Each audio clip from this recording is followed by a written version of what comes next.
আসসালামু আলাইকুম। আজকে আসছে একটা ভুট্টা জমিতে।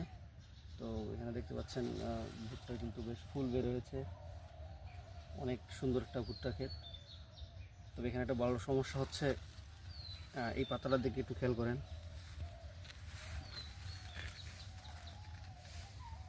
দেখতে পাচ্ছেন যে এখানে অনেক রকম পোকার অংশ খাওয়ার উচ্ছিষ্টগুলি এখানে ফেলে রেখেছে।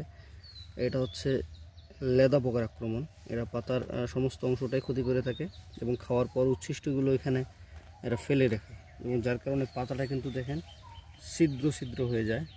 পাতাটাই যে খাওয়া খাওয়া মতো হয়ে যায়, ছিদ্র ছিদ্র হয়ে যায়। তো এটাকে বলে আপনার লেদা পোকা। এই লেদা পোকা কিন্তু অনেক আপনার ভুট্টা জমি সহ অন্যান্য অনেক ফসলের জন্য কিন্তু অনেক ক্ষতিকর। তো এই লেদা পোকা দমনে আপনারা ক্লোরোপাইরিফস এবং সাইপারমেথ্রিন গ্রুপের ওষুধ এবং পাশাপাশি অ্যামাবেক্টিন বেনজোয়েট গ্রুপের ওষুধ যদি আপনারা ব্যবহার করেন, তাহলে দেখা যাবে আপনারা অনেক ভালো একটা ফল পাবেন। এবং অবশ্যই আপনার জমিকে আগাছামুক্ত রাখুন, তাহলে দেখবেন যে এই পোকার আক্রমণ থেকে অনেকটা আপনারা নিরাপদ থাকবেন। তো ধন্যবাদ সবাইকে। আসসালামু আলাইকুম, হ্যালো ভিউয়ার্স।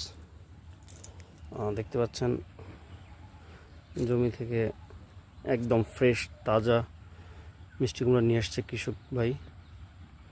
আসলে এত সুন্দর মিষ্টি কুমড়া দেখলে এমনিতেই মনটা ভরে ওঠে।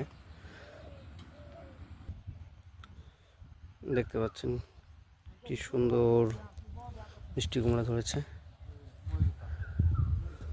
কৃষক বর্তমানে মিষ্টি কুমড়া তুলতে ব্যস্ত।